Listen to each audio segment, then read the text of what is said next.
बुद्धि चित्त को पवित्र करेगा, और वो सारे गुण इस भूमि पर विद्यमान है। यहां सिद्ध गुरु भी हैं, सिद्ध भूमि भी है। अरे आप लोग जो यहां रह रहे हैं और जो मेरे साथ भी आए हैं, यहां का प्रसाद भी चतुर्वेदी पाठ करने वाले ब्राह्मण ही अपने हाथ से सिद्ध करते हैं। जो वेद की ऋचाओं में जिनकी जिह्वा, जिनका मनस्थ, जिनकी बुद्धि सदा तत्पर रहती है, ऐसे वेदों का श्लोक का गायन करते हुए वे लोग प्रसाद सिद्ध कर रहे हैं, जो हम लोग पा रहे हैं। ये सामान्य नहीं है, ये भूमि सिद्ध है। यहाँ के गुरुदेव सिद्ध हैं, यहाँ विराजमान श्री दत्तात्रेय, ये तो साक्षात सिद्ध स्वरूप हैं। हमारे बालकृष्ण प्रभु के अलग अलग विलास हैं। भोजन करवे को मन किया ठाकुर जी को, तो श्री जगन्नाथ जी चले गए, वहां 24 घंटा भोजन ही करते रहे ठाकुर जी। सुबह देखो क्या हो रहा है, बोले भोग पा रहे हैं। मध्याह्न में पूछो क्या हो रहा है, बोले भोग पा रहे हैं। रात्रि में शयन के समय चले जाओ, क्या हो रहा है, बोले भोग पा रहे हैं। पूरे दिन पाते ही रहते हैं ठाकुर जी। श्री रंगनाथ दक्षिण चले जाओ, वहां कैसा विलास ठाकुर जी का, क्या कर रहे हैं, बोले पौड़े हैं। सुबह चले जाओ तो पौड़े हैं, मध्याह्न में चले जाओ तो पौड़े हैं, रात्रि में चले जाओ तो पौड़ ही रहे हैं। पौढ़ानाथ। यहां से कुछ ही दूरी पर हमारे प्यारे ठाकुर जी श्री पंडरीनाथ भगवान, श्री विट्ठल भगवान कमर पर हाथ रख के खड़े हैं। यहां क्या कर रहे हैं, बोले भक्तों की रक्षा के लिए खड़े हैं। भक्तों के आर्तों से कह रहे हैं सावधान रहना, हम इनके आगे खड़े हैं। तो सावधान अवस्था में खड़े हैं, मानो समस्त पापों को, समस्त आर्तों को चेतावनी दे रहे हैं कि तुम मेरे भक्त पर आकर के तो दिखाओ, आगे मैं खड़ा हूं। सब जगह ठाकुर जी का अलग अलग विलास है। यहां नासिक में और श्री गोदावरी जी के तट पर इस दत्त क्षेत्र में, यहां पर ठाकुर जी अवधूत सिद्ध रूप में हमारे ठाकुर जी विराज रहे हैं, एक अवधूत के भेष में। श्रीमद् भागवत में दत्तात्रेय जी को कहा गया अजगर ऋषि। अजगर ऋषि नाम से संबोधित श्री दत्तात्रेय जी को किया गया। मलुकदास जी महाराज कहते हैं, अजगर करे न चाकरी, पंछी करे न काम, दास मलुका यूं कहे सबके दाता राम। अजगर ऋषि, श्री दत्तात्रेय जी को अजगर क्यों कहा, अजगर ऋषि क्यों कहा? बोले जैसे अजगर होता है, अगर भोजन मिल जाए स्वयं तो पालेगा, स्वयं उसके लिए प्रयत्नरत नहीं होता। इसका मतलब आलस्य में मत ले लीजिएगा कहीं भी, आलस्य की बात नहीं है, आलसी नहीं होता अजगर। उनको अजगर ऋषि इसलिए कहा कि वो किसी भोग उपभोक्ता वस्तु के लिए, उपभोगी वस्तु के लिए प्रयत्नशील नहीं होते। जैसे हम लोग, हमारी इंद्रियों को जो चाहिए उसको पाने के लिए हम प्रयत्न करते हैं, पूरा विचार बनाते हैं, योजनाएं बनाते हैं और फिर उसको भोग लेते हैं। लेकिन श्री दत्तात्रेय जी कैसे हैं? किसी वस्तु, किसी भाव के लिए कोई योजना नहीं, अवधूत। कोई माला पहनना जाए तो उसके प्रति ज्यादा प्रशंसा नहीं, और कोई कुछ अनर्गल बोल जाए तो उससे ज्यादा दुखी नहीं। एक सिद्ध अवस्था में, अवधूत अवस्था में है। यह हमारे ठाकुर जी का अवधूत विलास है श्री दत्तात्रेय। दत्तात्रेय के 24 गुरुओं पर हम लोग रोज एक गुरु के ऊपर चर्चा करेंगे। आज प्रथम दिन है, आज तो केवल महात्मा और थोड़ा हल्का फुल्का परिचय आपका हमारा हो जाए, थोड़ा आप हमें पहचान जाओ। 30 दिन तक यही चेहरा दिखने वाला है, हमको भी 30 दिन तक आप दिखने वाले हो। तो आज तो परिचय का दिन है, थोड़ा परिचय कर लें, हम भी आपसे कर लें, आप हमसे कर लो, थोड़ा यहाँ के वातावरण से कर लें। कल से फिर नित्य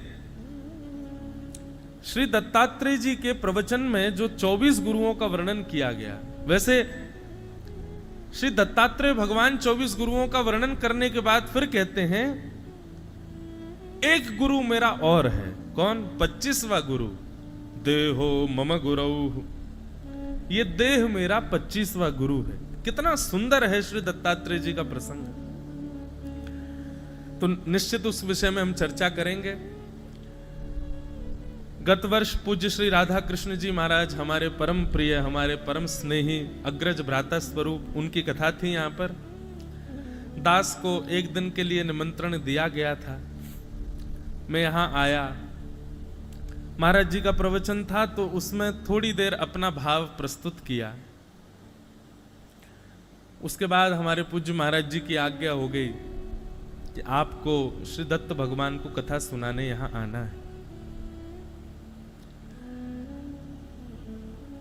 निश्चित माने ऐसा लगा ही नहीं महाराज जी ने आज्ञा करी, ऐसा लगो कि श्री दत्त भगवान ही बुला रहे हैं, हमको आके अपने वाणी से कुछ सुनाओ। तो बस ये योजना बन गई है। यहाँ कुछ महाराज जी के भाव थे कि 1 महीना रह रहे हो तो कुछ नियमों का पालन करो। उन नियमों का पालन जैसा यथामति, हम ब्रजवासी इन पर नियम ही ना हो। मैं ब्रजवासी तो वो है जो ठाकुर जी को नियम तोड़वाए दे। ब्रजवासी तो आनंद अलमस्त रहे। महाराज ठाकुर जी भी ब्रजवासी के डर के मारे कोई नियम पालन कर ही नहीं पाए। अगर ठाकुर जी अपना कहीं ब्रह्म स्वरूप दिखाते भी हैं ना ब्रजलीला में, तो ब्रह्म स्वरूप को दिखाने के बाद तुरंत ठाकुर जी माया को आज्ञा करते हैं, तुरंत ब्रजवासियों की आंखों से इसको धूमिल करो, ये भूल जाएं, ऐसा कुछ करो। क्यों? बोले क्योंकि इतने भोले हैं, यदि इन्होंने मुझे भगवान रूप में देख लिया तो फिर ये मुझे वात्सल्य रूप में देख ही नहीं पाएंगे। तो ब्रजवासियों के डर के मारे तो ठाकुर जी भी अपना परब्रह्म रूप छुपाए रहते थे, लाला बने घूमते थे।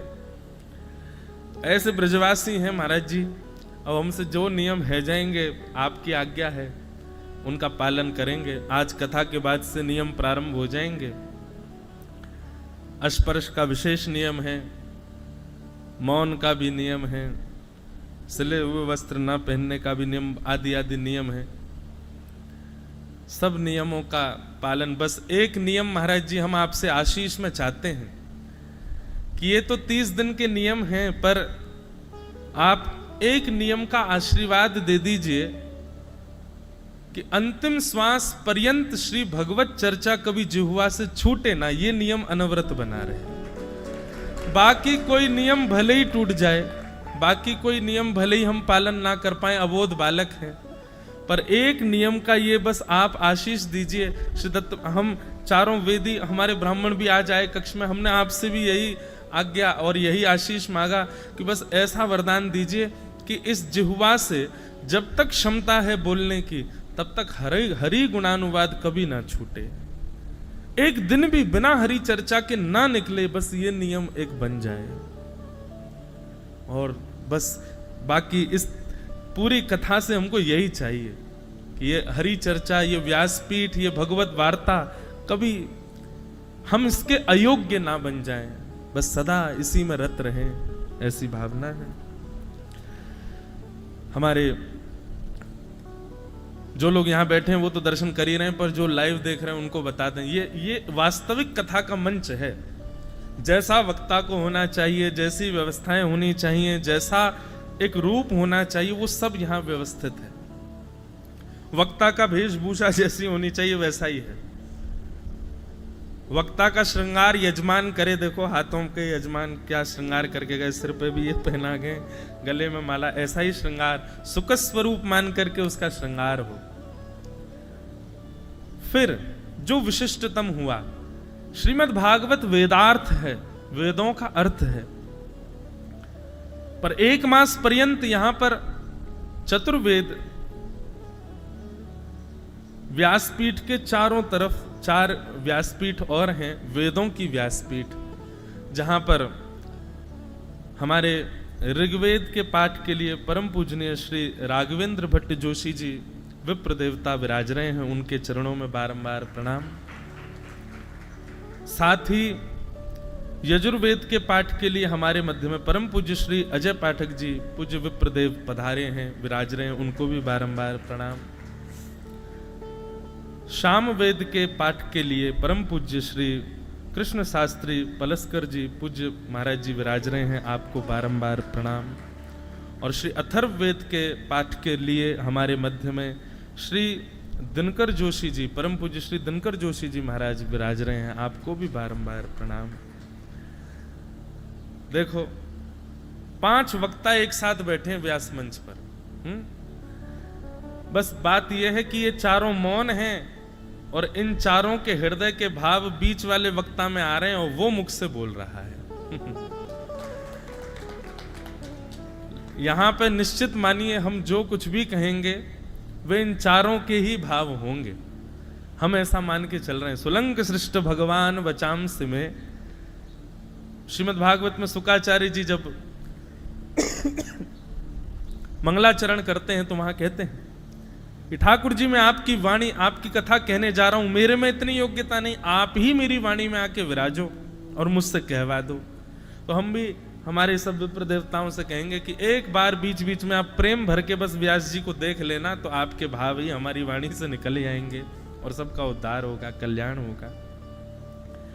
तो ये अद्भुतता है। ऐसी कथा बंधुओं, मैं फिर कहूंगा, ये हमारे जीवन में ये अद्भुत क्षण शायद एक ही बार आया है। और ये आज हमारे पूर्वजों की, पूज्य पिताजी महाराज की, पूरे परिवार की तपस्या का फल हमको प्राप्त हो रहा है कि हमको ऐसी कथा, हमारे पूज्य पिताजी महाराज 50 वर्षों से कथा कर रहे हैं और भारत के महाराज जी सबसे ज्यादा कथा करने वाले वक्ता हो गए। उनको राष्ट्रपति पुरस्कार भी मिलना है इसी भाव के लिए कि वो सबसे ज्यादा कथा करने वाले वक्ता हैं। 50वां वर्ष प्रारंभ हुआ अभी 10 फरवरी को। अगली 10 फरवरी को 50 वर्ष पूर्ण होने पर उनका एक उत्सव भी रखा है। सब संत पधार रहे हैं।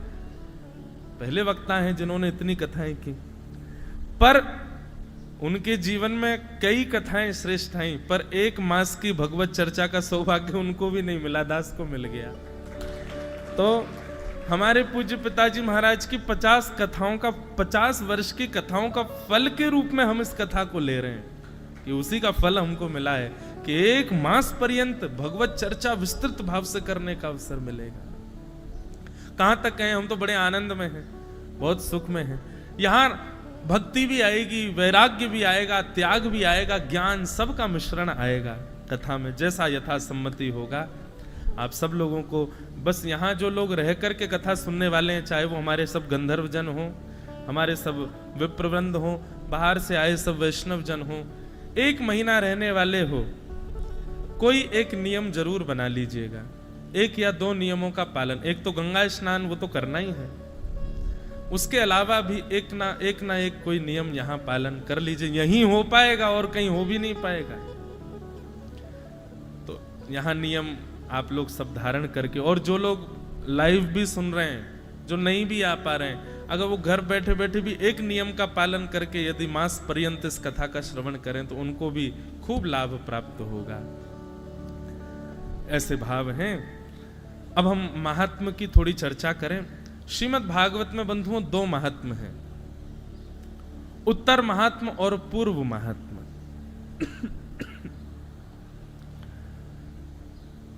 थोड़ा चिंतन चल रहा था कि मासिक कथा का कहीं पर उल्लेख है, तो श्रीमद् भागवत के उत्तर महात्म में उसका उल्लेख किया गया है। बहुत सावधानी से और एक एक शब्द का बिल्कुल ध्यान से, बंधुओं बहुत विस्तार से कहने का मैं पूर्ण प्रयास करूंगा, पर आप बड़े ध्यान से सुनिएगा। 4 प्रकार के श्रीमद् भागवत के कथा क्रमों के विषय में उत्तर महात्म में कहा गया। बहुत ध्यान से सुनिए। राजसं सात्विकं चापि तामसं निर्गुणं तथा चतुर्विधं तु विज्ञेयं श्री भागवत सेवनम। 4 प्रकार से श्रीमद् भागवत कथा का सेवन किया जाता है। सेवन यानी कि श्रवण किया जाता है। कौन कौन से 4 प्रकार हैं? सब लोग सावधानी से सुनो। राजसम, राजस, सात्विक, निर्गुण और तामस। अगर क्रम से कहें तो राजस, सात्विक, तामस और निर्गुण।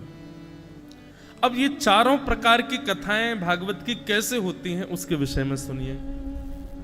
तब कहते हैं, सप्ताहम यज्ञवद्यत्तु शश्रमं सत्वरं मुदा मासेन ऋतुना वापि सेवितं राजसं तत्तु बहुपूजादिशोभनम् सप्ताहं यज्ञवत् यत्तु सश्रमं सत्वरं मुदा सेवितं राजसं तत्तु बहुपूजादिशोभनम्। सबसे पहले राजस कथा के विषय में बताया गया। राजस कथा का स्वरूप कैसा होता है? तो कहते हैं यज्ञवत, जिस कथा क्रम में खूब यज्ञ हो रहे हों, ब्राह्मण देवता विराज करके अनुष्ठानिक विधि से खूब सामग्रियां व्यवस्थित करके और सुंदर थाल सजा करके और नियमावली बता करके आप लोगों को बैठा करके यज्ञ के सहित सुंदर भागवत की कथा सुना में, साथ ही साथ जिसमें खूब श्रम हो, व्यवस्थाएं, पंडाल खूब सुंदर बनाया गया हो, पुष्पों की खूब सुंदर व्यवस्था की गई हो, बहुपूजादि शोभनम, सुंदर देवताओं को विराजमान कर करके उनका सुंदर पूजन करवाया जा रहा हो, इस प्रकार नित्य पूजन यजमान के द्वारा करवा करके, यज्ञ आदि संपन्न करवा के, खूब बहु व्यवस्थाएं करवा के, खूब सुंदर व्यवस्थित ढंग से जब कथा को सुना जाता है 7 दिन में, उसी को राजस कथा कहते हैं। वो राजस विधि की कथा है जो हम लोग करते हैं अधिकतर। 7 दिन की कथा होती है, उसमें यजमान का एक मनोरथ भी होता है कि मुझे कथा क्यों करानी है। कोई अपने पितरों की शांति के लिए कराता है, कोई अपने गृह कलेश की शांति के लिए कराता है, कोई पुत्र पौत्री पुत्रादि की प्राप्ति के लिए कराता है, कोई अपने धनधान्य की वृद्धि के लिए कराता है। इस प्रकार से लोग जो कथा कराते हैं, जो सामान्यतया हम लोग करते हैं, उसको राजस विधि की कथा कहते हैं,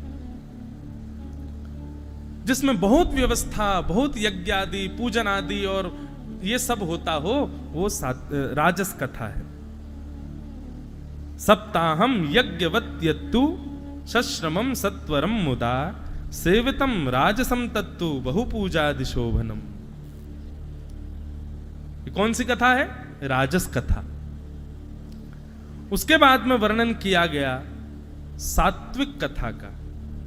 राजस से थोड़ी श्रेष्ठ होती है सात्विक। सात्विक कथा का स्वरूप क्या है?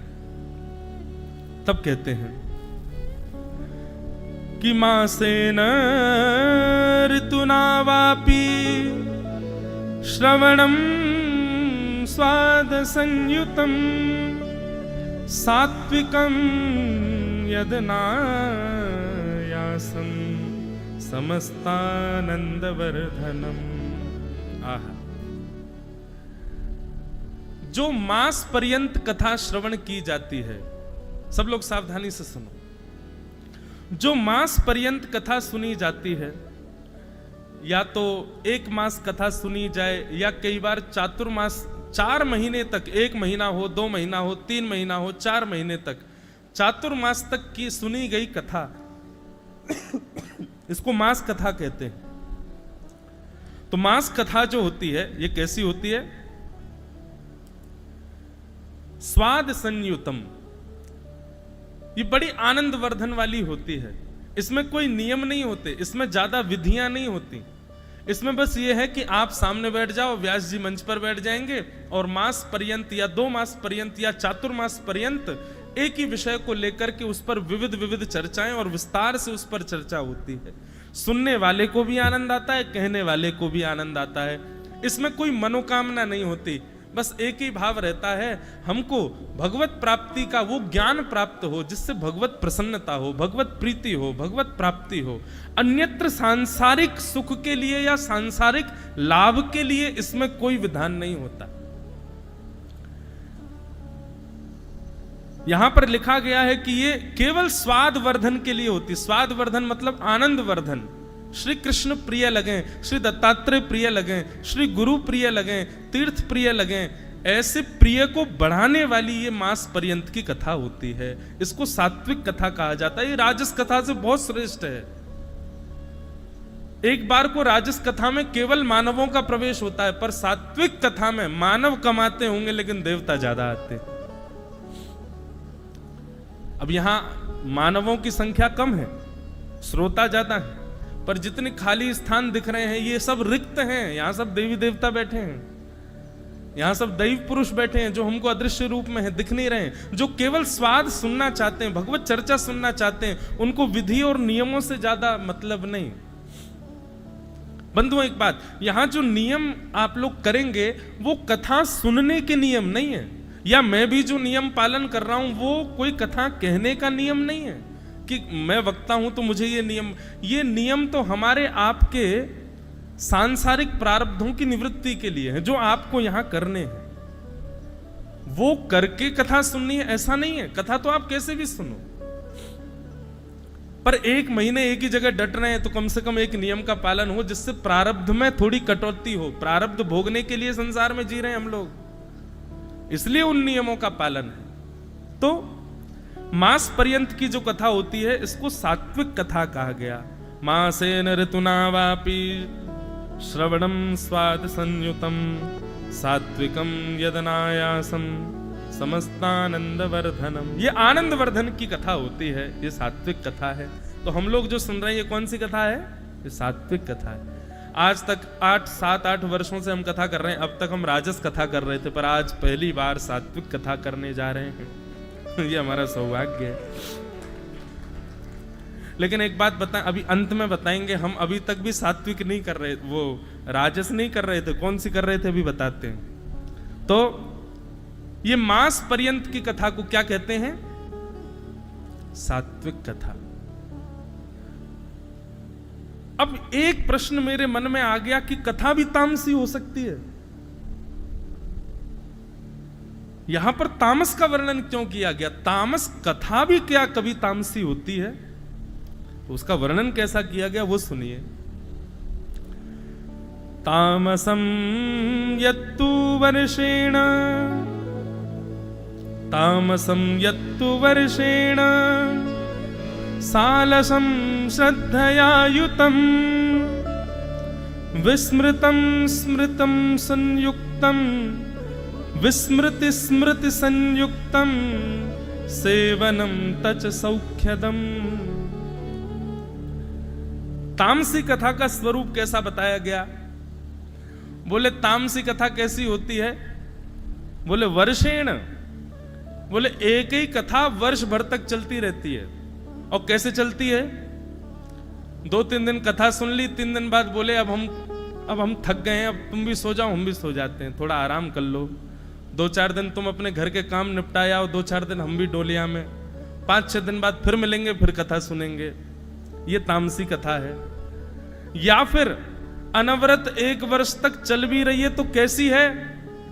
वक्ता कहते कहते भूल गए कि मैंने कौन कौन से प्रसंग सुनाए थे, और श्रोता भी सुनते सुनते भूल गए हमने कौन सा प्रसंग सुना था। विस्मृतम स्मृति संयुक्तम, कभी तो याद आ जाता है विषय और कभी भूल जाएं उस विषय को। और सबसे बड़ी बात, तामसी कथा कब बन जाती है?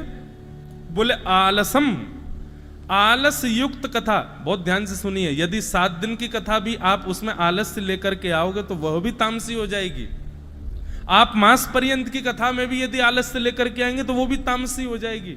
इसीलिए श्रीमद् भागवत के श्रोताओं को आज्ञा की गई है कि मेरुदंड सीधा करके एक आसन पर बैठ करके अपने मनोभाव चित्त को एकाग्र करते हुए कथा श्रवण करनी चाहिए, क्योंकि आलस्य प्रविष्ट होते ही, ध्यान भंग होते ही वो कथा का स्वरूप तामसी हो जाएगा, तामस हो जाएगी। इसीलिए हम बार बार कह रहे हैं सावधानतया शृणु, सावधानी से सुनो। तो तामसम यत्तु वर्षेण आलसम श्रद्धया युतम। आलस्य और अश्रद्धा से, अश्रद्धा मतलब जबरदस्ती बैठ गए, मन नहीं था, बस गुरुदेव की आज्ञा है, माता पिता पीछे पड़े इसलिए कथा में जाके बैठ गए हैं। ऐसी आलस्य युक्त कथा को, अश्रद्धा युक्त कथा को तामसी कथा कहा गया। अब ऐसी कथा वर्ष भर क्या जीवन भर भी चलती रहे तो भी वो तामसी रहेगी। आहा। तो ये तामसी कथा तामसी नहीं है, सुनने वाले की स्थिति और कहने वाले की स्थिति उसको तामसी बना देती। जैसे तामसी कथा का स्वरूप सुने। एक बार एक राजा के यहां पर महाभारत की कथा हुई, बहुत ध्यान से सुनना। महाभारत की कथा करके ब्राह्मण देवता जैसे ही वापस गए अपने व्यास जी घर पे, पत्नी ने कहा, अच्छा महाभारत की कथा भी 1 महीने की होती है। महाभारत की कथा का विधान भी मास पर्यंत है, 1 महीने तक होनी चाहिए। तो महाभारत की कथा करके 1 महीने बाद व्यास जी लौट करके आए। पत्नी ने आरती पूजन करके घर में स्वागत किया। पत्नी ने पूछा, आ गए कथा करके? बोले जी। बोले आपकी पोथी कहाँ है, महाभारत जी की पोथी? ब्राह्मण देवता बोले, अरे मैं तो वो तो भूल ही आया, वहां पे राजा के यहीं रह गई, रुको मैं अभी जाता हूं, पोथी लेके आता हूं। ब्राह्मण देवता दौड़े दौड़े राजा के यहां गए। जैसे ही राजा के यहां पहुंचे तो द्वार पर ही राजा की बेटी मिल गई। बेटी ने प्रणाम किया, जय हो व्यास जी, आपके चरणों में प्रणाम। आपने तो 1 महीने के लिए हमारे राज्य भवन को वृंदावन बना दिया। आपने ऐसी सुंदर कथा सुनी, कभी कुरुक्षेत्र का दर्शन होता, कभी वृंदावन का दर्शन होता, कभी इंद्रप्रस्थ का दर्शन होता, कभी द्वारिका का दर्शन होता। व्यास जी बड़े खुश हो गए, वाह, बिटिया ने बड़े प्रेम से कथा सुनी। व्यास जी बोले, बेटी हमने 1 महीना कथा सुनाई, तुमने कुछ अच्छा सीखा हमारी कथा से? तो कन्या बोली, हाँ मैंने बहुत बढ़िया एक मेरे प्रश्न का उत्तर सीखा आपकी कथा से। व्यास जी बोले, क्या सीखा? बोले, मैंने ये सीखा कि सुभद्रा अर्जुन से प्रेम करती थी और दोनों एक दूसरे से प्रेम करते थे, तो विवाह करने के लिए ज्यादा किसी से पूछताछ नहीं करी, दोनों ने भाग करके ब्याह कर लिया। हमारा जो राजद्वार है ना, जो राज के दरबान है जो बाहर, वो मुझे बड़ा प्रिय लगता है, पर पिताजी मेरा उससे कभी ब्याह नहीं होने देंगे। मैं राजकुमारी हूं, वो दरबान है हमारा। आपकी कथा से मैंने सुभद्रा और अर्जुन के इस प्रेम को, भाव को मैंने सुन लिया है, और अब मैं भी उसके साथ भाग के ब्याह करूंगी। कल को मुझे कोई दोष देगा कि अरे तुमने ये क्या कर दिया, तो कह दूंगी व्यास जी ने कथा में सुनाया था, व्यास जी ने कथा में कही थी ये बात। और कथा की सारी बातें अनुकरणीय होती हैं। व्यास जी बोले, बिटिया तुझे और कोई नहीं मिला पूरी कथा में, अपने मतलब की बात ही समझ में आई तेरे को बस। बोले, अब व्यास जी आप तो आशीर्वाद दो, हम लोग आज रात को ही भागने वाले हैं, बढ़िया हुआ आपसे आशीर्वाद और मिल गया। व्यास जी बोले, मेरी पोथी कहां है, मैं लेके भागूं, मुझसे पहले राजा पकड़े मुझे। व्यास जी थोड़े और अंदर गए तो राजा का बेटा मिल गया। व्यास जी बोले, राजकुमार आओ हो। राजकुमार ने जैसे ही देखा व्यास जी, चरणों में लेट गया। बोले, अरे व्यास जी आपने ऐसी कथा सुनाई महाराज, मैं क्या बताऊं, नेत्रों से झरझर आंसू गिरे, चरणों में बार बार प्रणाम करे। बोले, मैं आपका कितना धन्यवाद करूं, मुझे किस मुख से धन्यवाद करूं, समझ नहीं आता। व्यास जी के मन में आया कि भाई राजा का पुत्र है, पुत्री तो ऐसी निकली, पुत्र ने कुछ बढ़िया सीखा होगा, इससे पूछें इसने क्या सीखा। व्यास जी बोले, बेटा तुमको अच्छी लगी कथा? बोले, बहुत अच्छी, आप इतनी मीठी कथा कहते हैं, तुमको क्या अच्छा लगा कथा में? बोले, महाराज जी मुझे तो वो वाला प्रसंग बहुत अच्छा लगा। बोले, कौन सा प्रसंग? बोले, वो प्रसंग जहां पर आपने कहा था कि कंस पूर्ण रूपेण मथुरा की राज्य गद्दी पर बैठने का अधिकारी था, पर उसका दुष्ट पिता उग्रसेन उसको बैठा ही नहीं रहा था। बढ़िया किया कंस ने, उग्रसेन को कारागृह में डाल दिया, खुद बैठ गया।